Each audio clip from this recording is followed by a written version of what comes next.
नमस्कार दोस्तों, इस वीडियो में हम सब अलंकार के बारे में अध्ययन करेंगे जो आपके एग्जाम में 4 से 5 नंबर के पूछे जा सकते हैं। अलंकार, अलंकार का संधि विच्छेद हो जाएगा अलम प्लस कार, अलम प्लस कार बराबर हो जाएगा अलंकार। अब हम सब अलंकार के परिभाषा के बारे में जानेंगे। यहाँ पर अलम का अर्थ होता है आभूषण। अलम का क्या अर्थ होता है? अलम का अर्थ होता है आभूषण। काव्य की शोभा बढ़ाने वाले तत्वों को अलंकार कहते हैं। किसकी शोभा बढ़ाने वाले? काव्य की शोभा बढ़ाने वाले तत्वों को अलंकार कहते हैं। अलंकार के मुख्यतः 3 भेद होते हैं। अलंकार के कितने भेद होते हैं? अलंकार के 3 भेद होते हैं। नंबर 1 अर्था अलंकार, नंबर 2 शब्द अलंकार, नंबर 3 उभय अलंकार। अब हम सब सबसे पहले अर्था अलंकार के बारे में अध्ययन करेंगे। अर्था अलंकार, अर्था अलंकार जो होता है अर्थ के आधार पर होता है। अर्था अलंकार के अंतर्गत 5 अलंकार आते हैं। नंबर 1 पे है उपमा अलंकार। उपमा अलंकार क्या होता है? जहाँ उपमेय में उपमान की समानता दिखाई जाए या उसकी तुलना की जाए वहाँ उपमा अलंकार होता है। अर्थात जब पंक्ति में योजक चिन्ह आए, क्या आए? योजक चिन्ह आए, व शब्द सा सी से सरिस आए। शब्द क्या आए? सा सी से सरिस आए तो वहाँ पे उपमा अलंकार होता है। यहाँ पे देखिए एग्जाम्पल दिया गया है। मुख चंद्रमा सा सुंदर है, यहाँ पे देखिए सा दिया गया है इसलिए उपमा अलंकार हो जाएगा। यहाँ पे मुख की बात जो है चंद्रमा से की गई है। देखिए यहाँ पे दूसरा एग्जाम्पल दिया गया है। कर कमल सा कोमल, यहाँ पे देखिए सा दिया गया है इसलिए उपमा अलंकार हो जाएगा। चलिए अब हम सब नेक्स्ट अलंकार के बारे में अध्ययन करते हैं। नंबर 2 पे दिया गया है रूपक अलंकार। रूपक अलंकार क्या होता है? जब उपमेय में उपमान का आभेद या आरोप स्थापित किया जाए तब वहाँ रूपक अलंकार होता है। यहाँ पे देखिए एग्जाम्पल दिया गया है। मैं तो चंद खिलौना ले हूँ। यहाँ पे देखिए खिलौने की बात जो है चंद्रमा से किया गया है। यहाँ पे देखिए उपमान में, यहाँ पे देखिए उपमेय में उपमान का आभेद किया जा रहा है।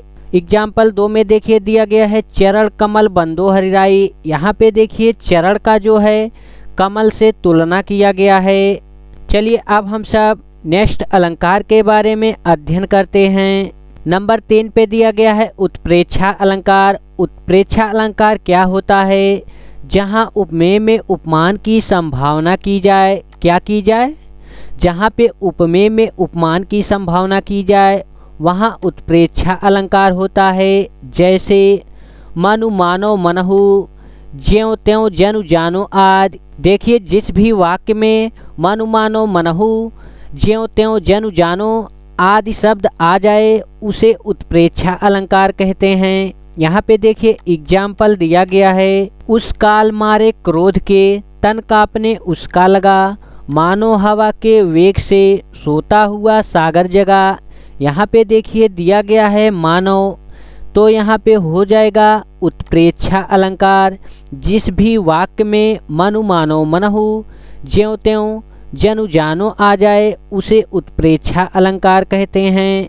यहाँ पे देखिए 4 नंबर पे दिया गया है अतिशयोक्त अलंकार। अतिशयोक्त अलंकार का परिभाषा हो जाएगा जब किसी बात को बढ़ा चढ़ाकर किया जाए तब वहाँ अतिशयोक्त अलंकार होता है। क्या किया जाए? बात को बढ़ा चढ़ाकर किया जाए तो वहाँ पे अतिशयोक्त अलंकार हो जाएगा। यहाँ पे देखिए एग्जाम्पल दिया गया है।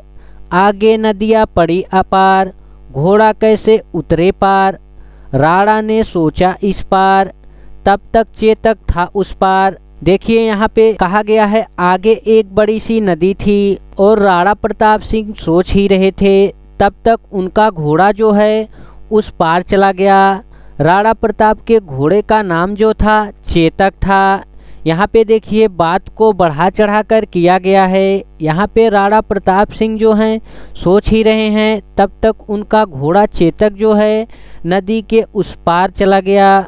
चलिए अब नेक्स्ट अलंकार के बारे में अध्ययन किया जाए। यहाँ पे देखिए 5 नंबर पे दिया गया है मानवीकरण अलंकार। मानवीकरण अलंकार का परिभाषा हो जाएगा जब प्राकृतिक चीज़ों में मानवीय भावनाओं के होने का कारण हो तब वहाँ पे मानवीय अलंकार होता है।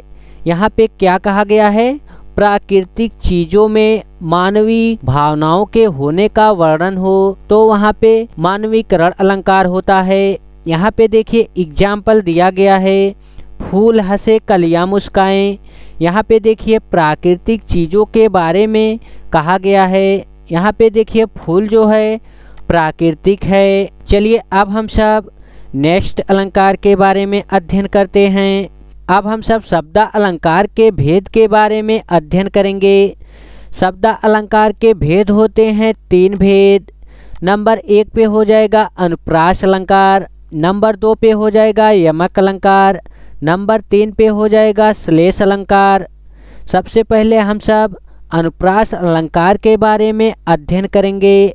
अनुप्रास अलंकार का परिभाषा हो जाएगा जहाँ पर किसी वर्णों की आवृत्ति बार बार हो वहाँ अनुप्रास अलंकार होता है। क्या बार बार हो, जहाँ पे किसी वर्णों की आवृत्ति जो है बार बार हो वहाँ पे अनुप्रास अलंकार हो जाएगा। यहाँ पे देखिए एग्जाम्पल दिया गया है, चारुचंद्र की चंचल किरणें खेल रही थी जल थल में। यहाँ पे देखिए चावड़ की आवृत्ति जो है बार बार हो रही है, इसलिए अनुप्रास अलंकार है। यहाँ पे देखिए एग्जाम्पल 2 में दिया गया है, रघुपति राघव राजा राम, पतित पावन सीताराम। यहाँ पे देखिए रावण की आवृत्ति जो है बार बार हो रही है, इसलिए अनुप्रास अलंकार है। चलिए अब हम सब शब्द अलंकार में नेक्स्ट अलंकार के बारे में अध्ययन करते हैं। यहाँ पे देखिए दूसरे नंबर पे है यमक अलंकार। यमक अलंकार, यमक अलंकार का परिभाषा हो जाएगा जहाँ एक ही शब्द एक से अधिक बार आए। क्या एक से अधिक बार आए? जहाँ पे एक ही शब्द एक से अधिक बार आए और उसका अर्थ भी अलग अलग हो वहाँ पर यमक अलंकार होगा। क्या अलग अलग आए? अर्थ जो है उसका अलग अलग आए तो वहाँ पे कौन सा अलंकार हो जाएगा? यमक अलंकार। यहाँ पे देखिए एग्जाम्पल दिया गया है। एग्जाम्पल 1 में दिया गया है, सजना है मुझे सजना के लिए। एक सजना का अर्थ हो जाएगा सजावट, सजावट, और दूसरे सजना का अर्थ हो जाएगा पति। यहाँ पे देखिए एग्जाम्पल 2 में दिया गया है, कनक कनकते सौगुनी, मादकता अधिकाय, जो पाए नर बौराय या खाए नर बौराय। यहाँ पे देखिए एक कनक का अर्थ हो जाएगा सोना और दूसरे कनक का अर्थ हो जाएगा धतूरा। यहाँ पे देखिए एक कनक का अर्थ जो सोना है उसे यदि कोई व्यक्ति अधिक पा जाएगा तो बौरा जाएगा, और यदि कोई व्यक्ति जो है धतूरा का अधिक सेवन करेगा फिर भी वो बौरा जाएगा। यहाँ पे एग्जाम्पल 3 में दिया गया है, काली घटा का घमंड घटा। एक घटा का मतलब होता है काम और एक घटा का मतलब होता है बादल। चलिए अब नेक्स्ट अलंकार के बारे में अध्ययन किया जाए।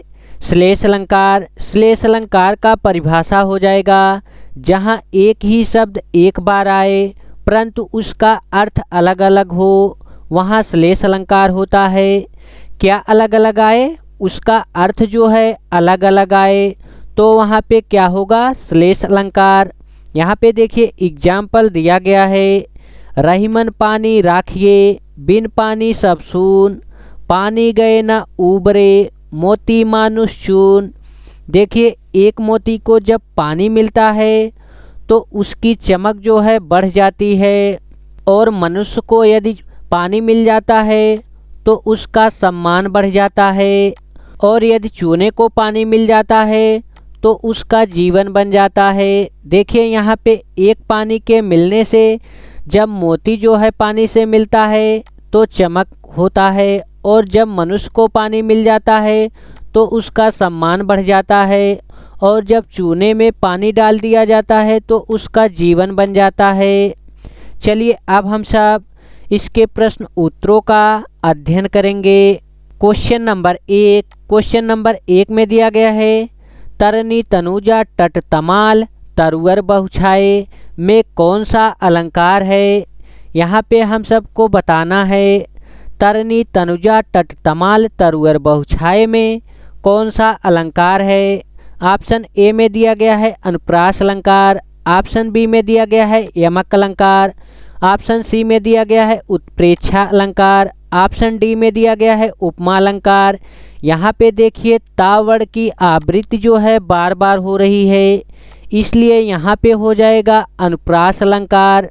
इसका राइट आंसर हो जाएगा ऑप्शन ए। तो अनुप्रास अलंकार किसे कहा जाता है? अनुप्रास अलंकार जो है उसे कहा जाता है जिसमें किसी वर्णों की आवृत्ति जो है बार बार होता है, उसे अनुप्रास अलंकार कहा जाता है। नेक्स्ट क्वेश्चन, क्वेश्चन नंबर 2, चरर मरर खुल गए अरर रो फुटो से में कौन सा अलंकार है। यहाँ पे हम सबको बताना है चरर मरर खुल गए अरर रो फुटो में कौन सा अलंकार है। ऑप्शन ए में दिया गया है अनुप्रास, ऑप्शन बी में दिया गया है श्लेष, ऑप्शन सी में दिया गया है यमक, ऑप्शन डी में दिया गया है उत्प्रेक्षा। यहाँ पे देखिए रावण की आवृत्ति जो है बार बार हो रही है, इसलिए यहाँ पे हो जाएगा अनुप्रास अलंकार। इसका राइट आंसर हो जाएगा option A. Next question, question number 4, चरण कमल बंदो हरिराई में कौन सा अलंकार है। यहाँ पे हम सबको बताना है चरण कमल बंदो हरिराई में कौन सा अलंकार है। ऑप्शन ए में दिया गया है श्लेष अलंकार, ऑप्शन बी में दिया गया है उपमा अलंकार, ऑप्शन सी में दिया गया है रूपक अलंकार, ऑप्शन डी में दिया गया है अतिशयोक्त अलंकार। यहाँ पे देखिए चरण की जो तुलना की गई है कमल से की गई है, तो यहाँ पे हो जाएगा रूपक अलंकार। इसका राइट आंसर हो जाएगा ऑप्शन सी। रूपक अलंकार का परिभाषा होता है जब उपमेय में उपमान का आभेद या आरोप स्थापित किया जाए, तब वहाँ पे रूपक अलंकार होता है। नेक्स्ट क्वेश्चन, क्वेश्चन नंबर 5, कनक कनकते सौगुनी मादकता अधिकाय वा खाए बौरात नर या पाए बौराय प्रस्तुत पंक्ति में कौन सा अलंकार है। यहाँ पे देखिए एक कनक का अर्थ हो जाएगा सोना और दूसरे कनक का अर्थ हो जाएगा धतूरा। जहाँ एक ही शब्द एक से अधिक बार आए और उसका अर्थ भी अलग अलग हो, वहाँ पे उपमा अलंकार होता है। देखिए यहाँ पे एक कनक का अर्थ हो गया सोना और दूसरे कनक का अर्थ हो गया धतूरा। इसका राइट आंसर हो जाएगा ऑप्शन बी यमक अलंकार। Next question, question number 6, Naval सुंदर श्याम शरीर में कौन सा अलंकार है। नवल सुंदर श्याम शरीर में उल्लेख अलंकार है। इसका राइट आंसर हो जाएगा option A. Next question, question number 7, दिवसावसान का समय मेघमय आसमान से उतर रही है, वह संध्या सुंदरी परिसी धीरे धीरे प्रस्तुत पंक्ति में कौन सा अलंकार है। यहाँ पे अलंकार हो जाएगा मानवीकरण अलंकार। इसका राइट आंसर हो जाएगा option C. Next question, question number 8, तीन बेर खाती थी वे तीन बेर खाती है में कौन सा अलंकार है। यहाँ पे देखिए बेर जो है 2 बार आया है और इसका अर्थ जो है अलग अलग है। एक बेर का मतलब होता है बार और एक बेर का मतलब होता है बैर। तो यहाँ पे देखिए इसका अर्थ जो है अलग अलग आ रहा है, इसलिए यह हो जाएगा यमक अलंकार। इसका राइट आंसर हो जाएगा ऑप्शन सी। यमक अलंकार का परिभाषा होता है जहाँ एक ही शब्द एक से अधिक बार आए और उसका अर्थ भी अलग अलग हो, वहाँ पे यमक अलंकार होता है। यहाँ पे देखिए दोनों का अर्थ जो है अलग अलग है। एक बेर का मतलब है बार और एक बेर का मतलब है बैर। नेक्स्ट क्वेश्चन, क्वेश्चन नंबर 9, अब अली रही गुलाब में अपत कटीली डार में कौन सा अलंकार है। अब अली रही गुलाब में अपत कटीली डार में अलंकार हो जाएगा अनियोक्त अलंकार। इसका राइट आंसर हो जाएगा ऑप्शन सी उत्प्रेक्षा अलंकार में होता है जहाँ उपमेय में उपमान की संभावना की जाए, वहाँ पे उत्प्रेक्षा अलंकार होता है। या किसी वाक्य में मनु मानो मनहु ज्यों त्यों जनु जानो आ जाए, वहाँ पे उत्प्रेक्षा अलंकार होता है। उपमा अलंकार उसे कहा जाता है जहाँ उपमेय में उपमान की संभावना दिखाई जाए या उसकी तुलना की जाए, वहाँ पे उपमा अलंकार होता है।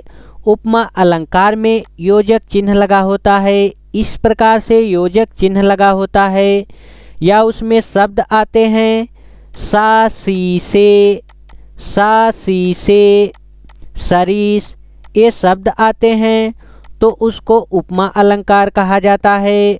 Next question number 10। अति मलिन भीर्षभानु कुमारी अधोमुख रहित उरध नहीं चितवत ज्योगत हारे थकित जुआरी छोटे चितहूर बदन कुम्हिलानो ज्यों नलिन हिमकर की मारी।